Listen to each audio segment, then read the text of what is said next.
Imagine waking up tonight, but you are not in your bedroom. There is no bed, no locking door, no bathroom down the hall, no smartphone to hide your face behind. Instead, you are lying on the dirt floor of a cave. You are packed in shoulder to shoulder with 30 other people. Someone is snoring exactly 2 inches from your ear. A baby is crying. An old man is coughing. The fire is crackling, throwing huge shadows on the rock walls. You just want to be alone for 5 minutes.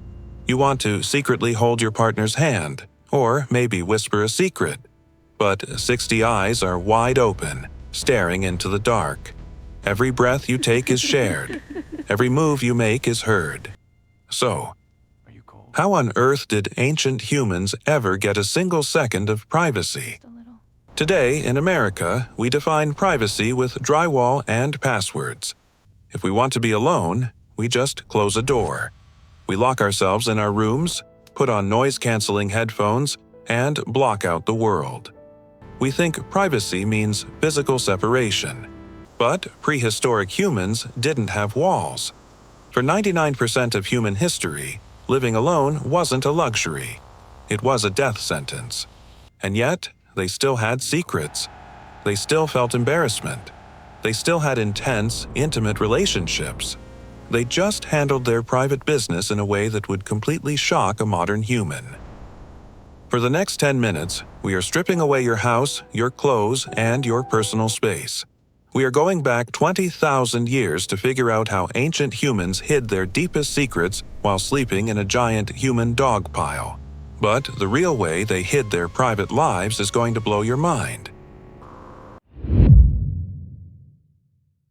To understand how our ancestors got any privacy, you first have to understand why they didn't want it. Imagine you are living in Ice Age Europe. It's negative 20 degrees outside. There are cave lions the size of pickup trucks roaming in the dark, just waiting for a human to wander off alone. In this world, isolation meant instant death. If you walked away from the group, you died. The tribe was your alarm system, your grocery store, and your heater. That feeling of dozens of sweaty bodies pressed against you at night? That wasn't annoying. That was safety. So, what happened when nature called? Today, you walk into a private room with a locking door. Back then, going to the bathroom meant a highly dangerous walk to the edge of the camp. Research suggests ancient humans didn't wander far to do their business at night. You'd step just barely outside the firelight. Everyone knew what you were doing. Everyone could hear it. But socially, they all agreed to just look away. This is the huge secret of prehistoric privacy. Privacy wasn't a physical wall. It was a social rule. If someone was going to the bathroom or changing their furs, the rest of the tribe just completely ignored them. It was called civil inattention. You give someone privacy by simply pretending they aren't there. But what about romance? What about intense, hot, intimate moments? You can't just pretend a couple isn't there when you are packed in a cave the size of a school bus. Well, archaeologists believe humans flipped our entire modern schedule upside down. For ancient humans, the dark night was for public survival. But the bright, open day, that was for secrets. So we know they used the massive, open daytime landscape for physical romance. But what about your personal stuff? Today, if you have a private diary, embarrassing photos, or a giant wad of cash, you lock it up, you have a password. Ancient humans didn't have safes. They barely even had clothes with pockets. If you found a perfectly sharp flint knife or a beautiful carved shell, and you simply didn't want to share it with the other 30 people in your camp, what did you do? You buried it. Archaeologists constantly find what they call caches, small, hidden pits dug under rocks or far away from the main camp. These were the very first secret stashes. Before we had locked doors, the first safe was the dirt itself. But there was another kind of privacy that didn't require digging holes in the mud. Mental privacy. Today, we think of our minds as our own private world. We put on noise-canceling headphones and completely ignore the person sitting right next to us on the subway. We can sit in a crowded living room and totally isolate ourselves by staring at a glowing phone screen. Ancient humans couldn't afford to just space out. If you stopped paying attention to the sounds of the forest or the mood of the angry hunter sitting across from you, you put everyone in terrible danger. Total mental isolation wasn't just rare, it was seen as a massive threat to the group.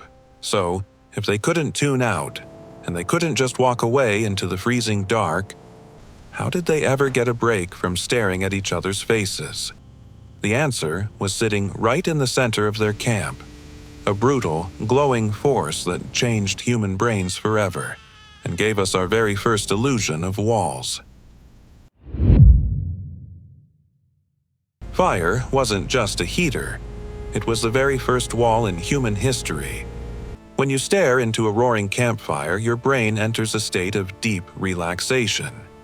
Your focus shrinks to just a few feet in front of you. The darkness behind you vanishes. For prehistoric humans, staring into the flames was the only way to mentally log out.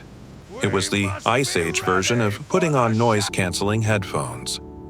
But fire did something even crazier. It created a physical boundary. The bright circle of light was the living room. That's where everyone talked, repaired weapons, and watched each other. But just 5 feet away, where the light faded into shadows, that was the bedroom. If a couple wanted to be incredibly intimate without leaving the safety of the cave, they simply slid backward into the pitch-black edges of the shelter. As long as you were out of the firelight, you were officially behind closed doors. You could hear the tribe, they could hear you, but the thick darkness was your blanket. For tens of thousands of years, this was enough. Humans survived, loved, and kept their deepest secrets completely hidden in the shadows. But then, everything changed. We stopped running. We discovered farming. We built permanent camps.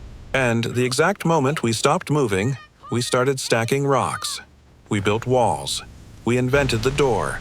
Suddenly, for the first time in human evolution, you could completely block out your neighbor's face. You could lock out the tribe. You could finally be totally, physically alone.